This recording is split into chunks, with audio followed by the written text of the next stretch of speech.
शुद्धम यो ज्ञानम विरतिमेव चाप्नोति दुःख निमित्तमपीदं तेन सुलभं भवति जन। भाग्यशालीओ अनंतकारी परम करुणा सागर तारक देवादिदेव तीर्थंकर भगवंतों ने जगत के जीव मात्र के कल्याण के लिए धर्म शासन की स्थापना की है। परमात्मा अरिहंत प्रभु ने फरमाया सुख आत्मा का खुद का ही स्वभाव है। आत्मा स्वभाव में से बाहर निकल गया है, उद्गम के भावों में भटक गया है, वो ही जीवात्मा का दुख का मूल है। दोबारा ये बात रटता हूं कि सुख वो जीव का स्वभाव है, इसलिए ही जीव को सुख पसंद आता है। मगर जीव स्वभाव में से बाहर निकल गया है, उद्गम के भावों में भटक गया है। उस वजह से ही जीवात्मा दो तरीके से दुखी होता है। उस वजह से ही जीवात्मा दो तरीके से दुखी होता है।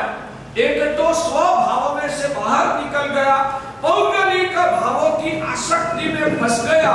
उस आसक्ति की वजह से ही अंदर में बेचैनी महसूस होती है। जमता है मैं जो बोल रहा हूं आपको? जब भी, जैसे कि आपको एक उदाहरण देके बताऊं, छोटा बच्चा मजा कर रहा है, आनंद से समय गुजार रहा है, छोटे छोटे बच्चों के साथ खेलता है, हंसता है, आनंद में रहता है। उस बच्चा को आप अंगुली पकड़ के बाजार में निकले, बाजार में कोई जगह पर कोई गुब्बारा वाला आदमी को उसने दिखा और लाल पीले गुब्बारे उसने दिखे।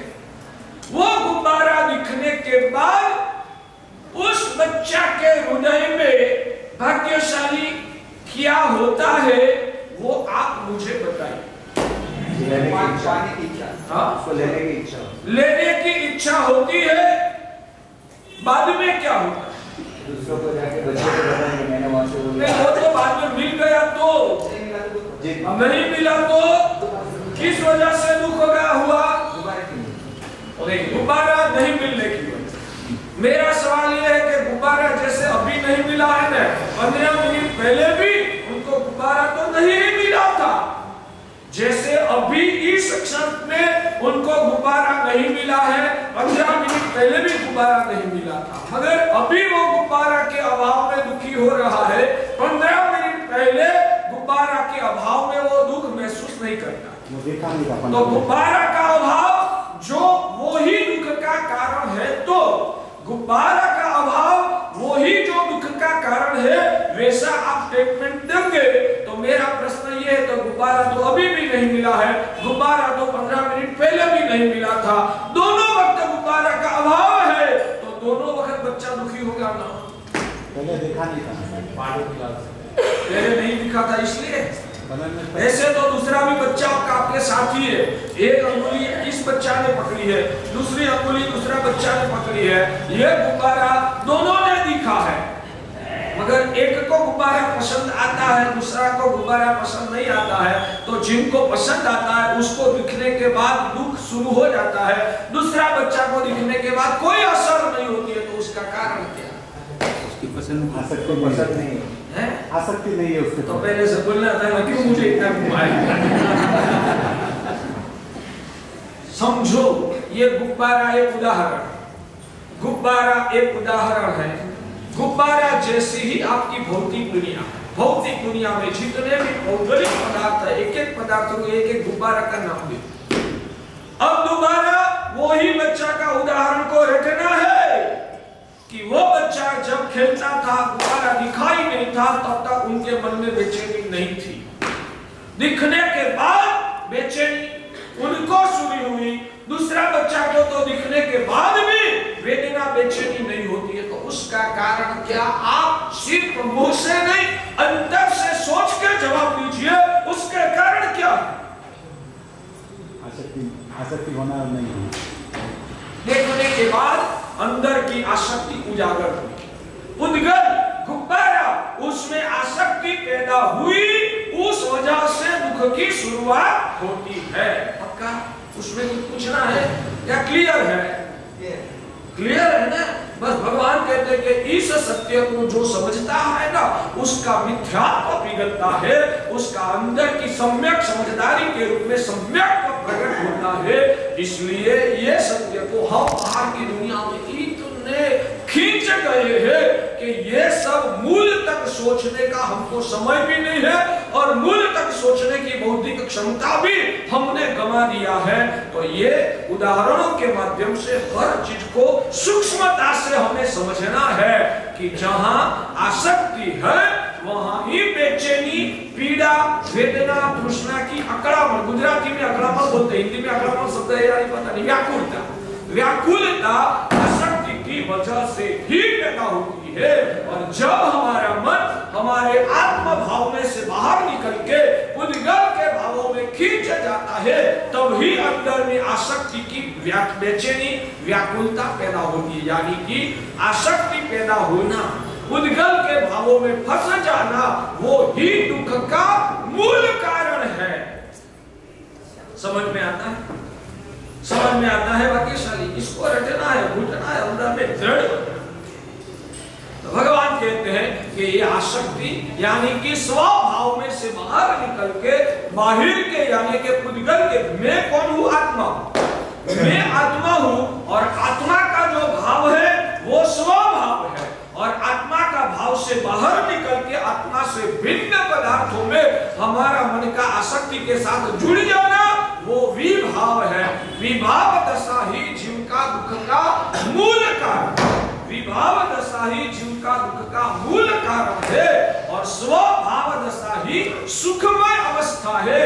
इसलिए जिनको भी हमेश के लिए सुख पाना है, ऐसा ही नहीं, सुखमय अवस्था को उजागर करना है, उन आत्मा को भौतिक भावों से छुटकारा पाकर स्वभाव में जुड़ना, वो एक प्रकार की साधना है। और ये साधना करने के लिए ही परमात्मा अरिहंत प्रभु ने ये मानव भाव की सफलता दिखाई है, मार्गदर्शन दिया है कि मानव भाव पाने के बाद ये साधना करनी चाहिए। प्रैक्टिकल मुश्किल है, बिल्कुल आपकी बात बिल्कुल सही, बिल्कुल सही। इसलिए कल पर्सनली आप मिले थे, तब मैंने बताया था, आज पूरी सभा को भी मुझे वो दिखाना है। जय वीराय सूत्र आपको आता है? जय वीराय जगगुरु भोऊ मम तुह भावो भयवम, बस ये पद को ही आज थोड़ा खोलना है। तुह भावो भयवम भवनिवेयो, हे प्रभु मुझे भव से निर्वेद प्राप्त हो।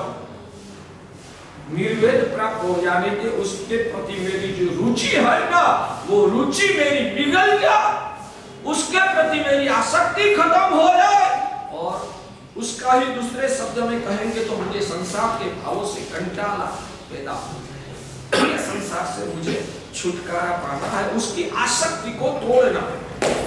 वो आसक्ति कैसे टूटेगी? मैं चिंतन करूंगा संसार के पदार्थ कितने आसार है, तो वो आसक्ति टूटेगी ना। मैं चिंतन करूंगा ये सब संसार के पदार्थ जो है वो अनित्य है, ये सब पदार्थ मेरी आत्मा से भिन्न है, ये सब पदार्थ विनाशी है, मेरी आत्मा को हानि पहुंचाने वाला है, ऐसा चिंतन करने से निर्वेद पैदा होता है ना। ऐसा चिंतन करने से ये निर्वेद पैदा होता है ना। भाग्यशाली भगवान मना करते हैं, यहाँ स्पष्ट लिखा ओम मम तुह भावो भयवम भवनिवेयो। निर्वेद कैसे पैदा हो सकता है? तुह भावो, भगवान का जब अनुग्रह प्राप्त होता है, भगवान की कृपा हमारी आत्मा में अवतरित होती है, हमारी आत्मा जब प्रभु कृपा से वासित होती है, तब प्रभाव से ये निर्वेद की भावना पैदा होती है। जब तक हमारी आत्मा में परमात्मा की कृपा को हमने झेली नहीं है, उससे हमारी आत्मा भावी तो नहीं हुई है। प्रभु की कृपा का प्रभाव हमारे में कब अवतरित होता है? जब हम अहोभाव से प्रभु के साथ प्रीति भक्ति बनाते हैं, बहुमान भाव धारण करते हैं, प्रभु का अनंत गुण वैभव का अनुराग हृदय में पैदा होता है, प्रभु के प्रति और प्रभु की वितराग दशा, प्रभु के अनंत गुण वैभव के प्रति हमारे हृदय में सद्भाव पैदा होता है, तब हमारी आत्मा शास्त्र की परिभाषा में कहूंगा तो परमात्मा के प्रति अभिमुख होती है। जब हमारे हृदय में देवाधिदेव वितराग परमात्मा या तो उनका शासन के सभी तत्वों के प्रति अनुराग पैदा होता है, सद्भाव पैदा होता है, हमारी आत्मा संसार को पीट करके प्रभु के प्रति अभिमुख होता है, तब प्रभु की कृपा हमारे में अवतरित होती है और प्रभु के प्रभाव से ही निर्वेद की भावना संभव हो सकती है। प्रभु की कृपा के बिना आप कितना भी तत्व ज्ञान को प्राप्त कर लो, वो तत्व ज्ञान सिर्फ चर्चा के लिए काम आएगा, वो तत्व ज्ञान आपको विद्वत्ता का घमंड कराएगा, उस तत्व ज्ञान से आपकी आत्मा की शुद्धि नहीं हो सकती। इसलिए मैंने कहा था कि ये ज्ञान पाया तो बाहर का दुनिया का ये तत्व का भी ज्ञान दिमाग तक आपके पुरुषार्थ से शायद पहुंच सकता है। शायद इसलिए कहता हूं कि उसमें भी परोक्ष रूप से प्रभु की कृपा आवश्यक है। फिर भी मान लो कि आपकी मेहनत से आप पढ़ाई करो, वांछन करो, बहुत चिंतन करो, तो ज्यादा से ज्यादा आपकी मेहनत से वो ज्ञान आपका दिमाग तक पहुंच सकता है। आपकी ताकत से, आपकी क्षमता से, आपकी मेहनत से वो ज्ञान आपके दिमाग तक पहुंच सकता है, मगर दिमाग से उस ज्ञान को हृदय तक यानी कि भावना के रूप में परिवर्तित करने के लिए, संवेदना से वासित बनने के लिए वहां आपकी बुद्धि और आपका पुरुषार्थ काम नहीं आता है। वहां भगवान की कृपा ही आपका ज्ञान को भावना तक यानी कि हृदय तक पहुंचा सकता है। इसलिए ये शास्त्र का आधार ओम आगे का मग्गानुसार या वगैरह सब भगवान की कृपा से होगा। उसमें सबसे पहली बात ये भव निर्वेद यानी कि वैराग्य भाव पैदा होना, ये संसार के भावों की आसक्ति कम पड़ना, वो भगवान की कृपा से ही शक्य है। समझ में आता है?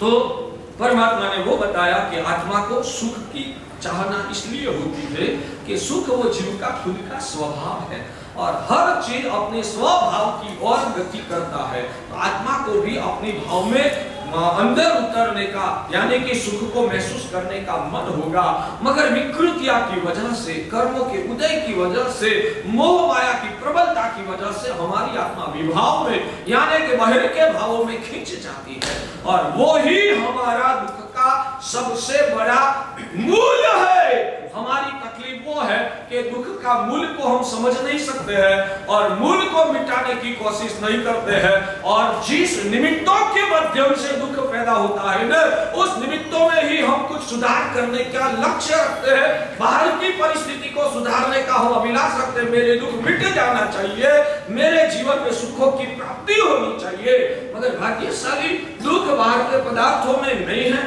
सुख भी बाहर के पदार्थों में नहीं है। दुख का मूल कहो या सुख का मूल कहो, तेरे अंदर ही छुपा हुआ है। इसलिए अंदर की विकृति को तू मिटाएगा तो स्वाभाविक तुझे समता का सुख आपको आप ही पैदा होगा। इसलिए अज्ञानी अपना सुख पाने के लिए दुनिया की स्थिति को बदलने का भाव रखता है, ज्ञानी अपना सुख पाने के लिए अंदर की स्थिति को सुधारने का लक्ष्य रखता है। समझ में आया? तो सुख क्या चीज है? वो इतने दिनों तक हमने सोचा कि आत्मा का जो चित्त का स्वाभाविक आनंद है यानी कि तृष्णा रहित दशा है, अंदर का आत्म भाव जो है वो ही सुख स्वरूप है। उस सुख को पाना है तो वो सुख पराकाष्ठा तक कब प्राप्त होता है? भगवान कहते कि जब जीव का संसार से पूरा छुटकारा हो जाता है। संसार पूरा ही दुख स्वरूप है, संसार पूरा पूरा दुख स्वरूप है। शास्त्रों में तो वहां तक ऐसा शब्द सुनना पढ़ना मिलता है कि संसार एकांत दुख स्वरूप। सही बात है ना? संसार एकांत दुख स्वरूप है, संसार में सुख का एक बूंद भी नहीं है। संसार बहुत दुखों से भरा हुआ है, वहां तक तो हमको सुनने का मजा आता है, मगर संसार एकांत पूरा दुख रूप है और संसार में सुख का एक बूंद भी नहीं है। वैसी बात जब कान में आती है ना, तब दिमाग हिल जाता है कि इसमें तथ्य कितना है, क्या बात सत्य है, बात गलत है। संसार में सुख का एक बूंद भी नहीं है। यह विधान आपको पसंद आता है, यानी कि सत्य लग रहा है, क्या उसमें कुछ गलती महसूस होती है? हाँ, संसार में ज्यादातर दुख है वैसा बोलो, संसार में ज्यादातर दुख है वैसा जरूर बोलो, मगर संसार एकांत पूर्ण रूप से दुख रूप है, वो बात तो सही नहीं लग रही है। तो फिर पुण्य और पाप का यही नहीं रहेगा ना, हाँ होता है ना, मैं वही बोल। इसलिए भगवान का ये वचन है कि संसार एकांत से दुख स्वरूप, वो नहीं जमता। ज्यादातर दुख स्वरूप बोलो वहां तक ठीक है, मगर पूरा एकांत दुख स्वरूप है, वैसा वाक्य भगवान अरिहंत प्रभु का एक चर्चा के लिए हृदय में आप भी प्रभु के प्रति सद्भाव वाले, श्रद्धा वाले हैं, तो भगवान का वचन का आप स्वीकार अंतर से तो करते ही। हमारे वहां शास्त्रकार भगवंतों ने प्रश्न करने की दो भूमिका बताई, एक है शंका और दूसरी है जिज्ञासा। तो भगवान कहते हैं कि परमात्मा के वचन में श्रद्धालु आत्मा को शंका नहीं होती, इसलिए वो कभी भी शंका से प्रश्न पैदा नहीं करेगा, मगर जिज्ञासा से वो जरूर प्रश्न करता है और करना चाहिए। तो भगवान ने बताया है कि संसार एकांत दुख स्वरूप है, श्रद्धा से मानता हूं, मैं तो अज्ञानी हूं, प्रभु तो सर्वज्ञ है, तो उन्होंने जो बताया वो सही, उसमें मुझे कोई शंका पैदा ही नहीं होती, मगर समझ में नहीं आता, क्योंकि मेरा ज्ञानावर्णीय कर्म इतना ज्यादा है, समझ में नहीं आता है, इसलिए जिज्ञासा पैदा होती है कि प्रभु आपने ऐसा कैसे कहा कि संसार में बिल्कुल सुख नहीं है, चक्रवर्ती है, इंद्र है, धना के लोग हैं, पुण्यशाली लोग हैं, वो तो कितनी मजा लेते हैं, संसार में थोड़ा कुछ तो सुख है ना, ऐसा प्रश्न पैदा होगा। भगवान कहते हैं एकांत संसार दुख रूप है, संसार में सुख का एक बूंद भी नहीं है, संसार पूरा पूरा दुख स्वरूप है। पंचसूत्र ग्रंथ में लिखा है दुख रूपे दुख फले दुखान बंधे, संसार दुख स्वरूप है। हम गुरुदेव गुरु भगवान को प्रश्न करते थे, गुरुदेव तो हमको संसार में जो सुख महसूस हो रहा है, तो थोड़ा तो सुख है ऐसा तो मानना चाहिए। भगवान कहते हैं घबराना, प्रभु कैसे आप ऐसा बोल रहे हो? तो भगवान बताते हैं कि आप पूरा संसार का स्वरूप को ठीक रूप से समझो।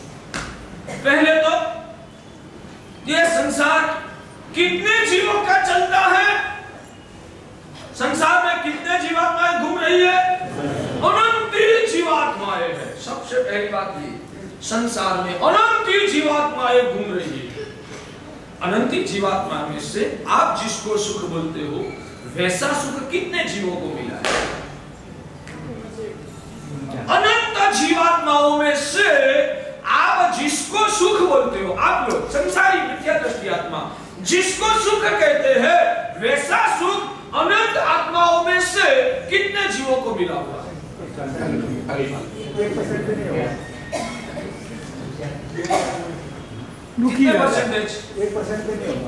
1% भी आप सिर्फ मनुष्य लोगों की दुनिया को नजर में रखते हो ना, तो 1% शायद बोलोगे, मगर त्रियंचों की दुनिया, हाँ? पृथ्वी का देव का वनस्पति की दुनिया, निकोद के जीवों की दुनिया, उसके सामने आप तुलना करोगे ना, तो जिनको ये सुख मिला है ना, वो पर 1% नहीं, 0.0000000 कितने का जीरो लगाना पड़ेगा पता नहीं, बाद में एक उतना % जीवों को ये भौतिक सुख मिला है। उससे अलावा तो पूरी दुनिया दुख में ही घिरी हुई है। यहाँ तक आप मंजूर?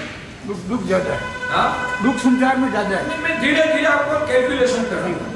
वैराग्य करने के लिए और सम्यक दर्शन को निर्मल बनाने के लिए ये सब चिंतन से आत्मा को भावित करना वो जरूरी है।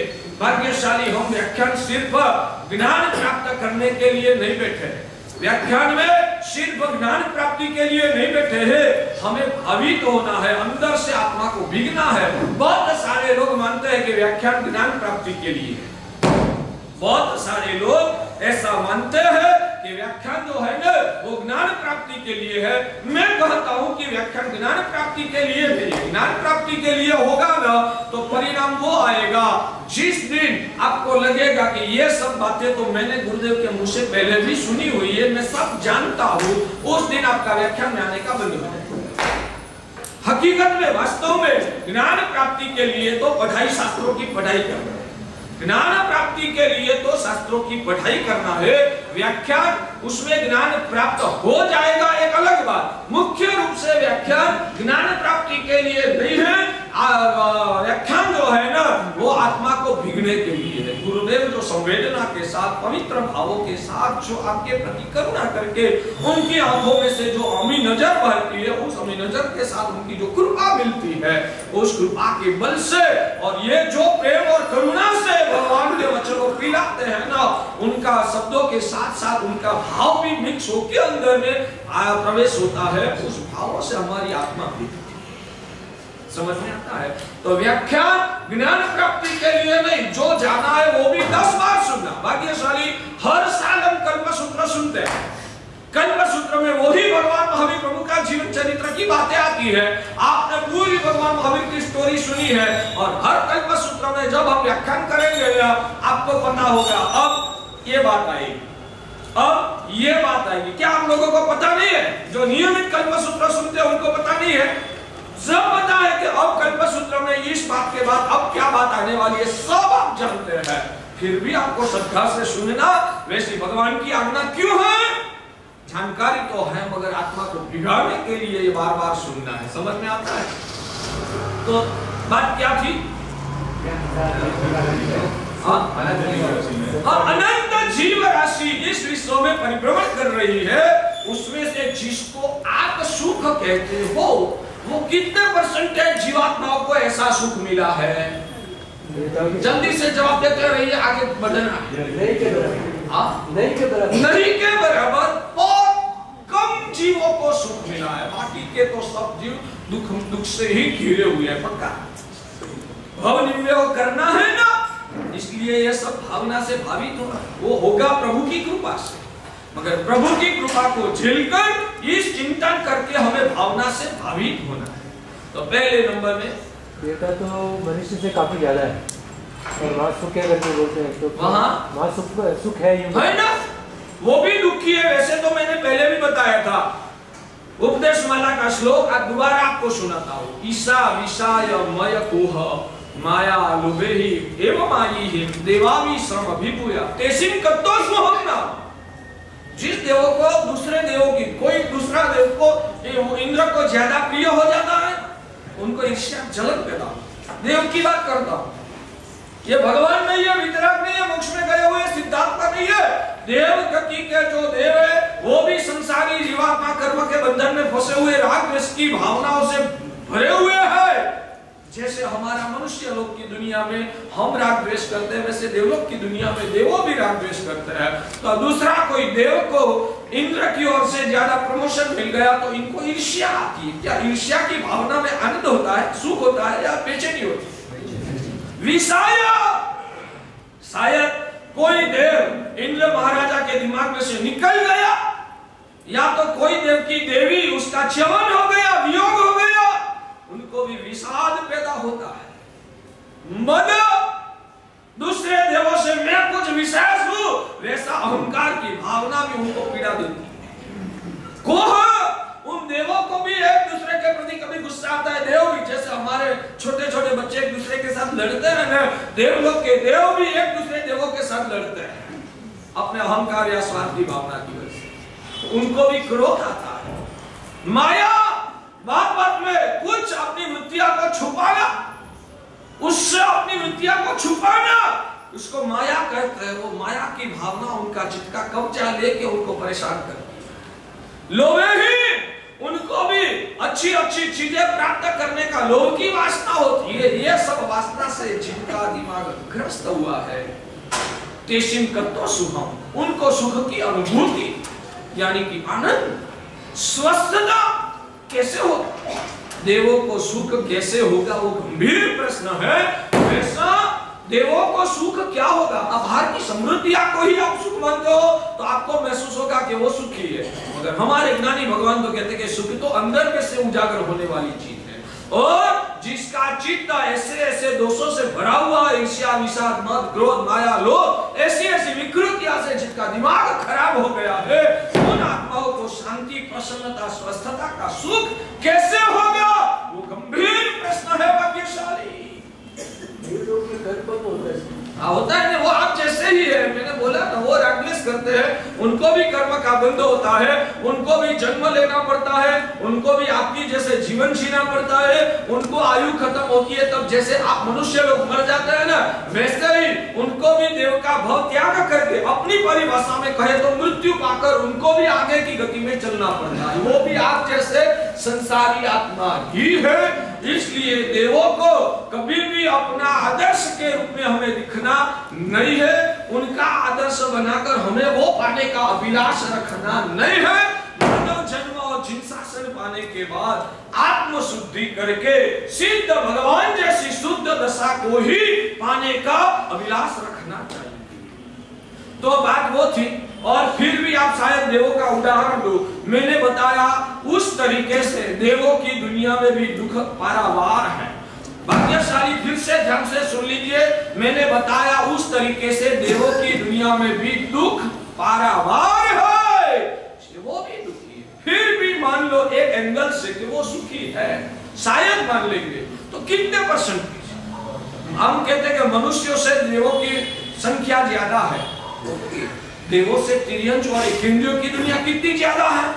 तो सब संसारी आत्माओं की आप गिनती करो तो जिनको आपकी दृष्टि से आप सुख कहते हो, वैसा सुख कितने जीवात्माओं को मिला है? परसेंटेज में हम गिना भी नहीं सकते हैं, उतने कम जीवों को ये सुख इस संसार में मिलता है। तो जो कम जीवों को सुख मिला है, उनको एक बार ध्यान में रखकर दूसरे सभी जीवात्माओं की जीव सृष्टि पूरी दुख से घिरी हुई है, उतना ध्यान रखें, बराबर। अब जितने लोगों को सुख मिला है, उतने लोगों को कितने टाइम के लिए मिला? जिनको मिला है उनको कितने टाइम के लिए? जैसे मैं कभी उदाहरण देता हूं, कोई व्यक्ति का जन्म गरीबी में ही हुआ, उसका बाल्यकाल गरीबी में पसा, और युवान भी हुआ गरीबी में हुआ, पीढ़ वय को पाया 50 साल की उम्र का हुआ, कभी उसने किसी के पर कुछ उपकार कर दिया तो किसी ने एक दिन के लिए खुद का बंगला यूज करने के लिए, जलसा करने के लिए दिया, एक दिन के लिए बंगला दिया। आज बंगला मिला, एक दिन तुझे जितनी मजा आए उतनी मजा कर ले, कल ये बंगला को छोड़ देना। तो दूसरे दिन वापिस रोड पे आ, और पूरा 80 साल की जिंदगी पूरी करके वो मरा। आप उनके लिए क्या बोलोगे? पूरी जिंदगी बेचारे ने दुख गरीबी में पसार की, दुखमय अवस्था में पूरी जिंदगी पसार कर दिया, ऐसा आप स्टेटमेंट देते हैं? भाग्यशाली उसने पूरी जिंदगी दुख में ही गंवाई, वैसा आप स्टेटमेंट देते हैं? मगर आप सच बोलते हो या झूठ बोलते हैं? एक दिन तो मिला, हाँ एक दिन तो मिला है ना, तो ऐसा स्टेटमेंट देना चाहिए ना कि एक दिन छोड़ के पूरी जिंदगी दुख में गंवाई, ऐसा बोलते हो या पूरी जिंदगी दुख में गंवाया वैसा बोलते हो? तो आप जो बोल रहे हो सत्य बोल रहे हो या झूठ बोल रहे हो? सत्य बोल रहे हो या झूठ बोल रहे हो? एक दृष्टि से देखें तो सत्य है, बस। तो वही दृष्टि से हमें अभी विचारणा करना है। तो एक दिन की गिनती में नहीं आती है, ज्यादातर जैसे 80 साल एक दिन को छोड़ के, तो पहले भी दुख में, एक दिन से पहले भी 50 साल दुख में घुमाया, एक दिन के बाद पिछले का 20 साल भी दुख में ही पसार करना है, बीच में एक दिन के लिए सुख मिल गया तो उसको सुख की गिनती में नहीं गिना सकता है। वैसे अनंत काल में निगोद से हम निकले हैं, निगोद से लेकर एकेंद्रिय, बेहिंद्रिय, तीन्द्रिय, चौरिंद्रिय, असंधि पंचेंद्रिय, संधि पंचेंद्रिय, तिर्यंश, असंधि पंचेंद्रिय, मनुष्य, उसमें भी पर्याप्ता अपर्याप्ता, यह सब हालत में हमारी आत्मा ने अनंत काल गमाया। और कोई प्रभु की कृपा से, काम निर्जरा से शायद कभी आप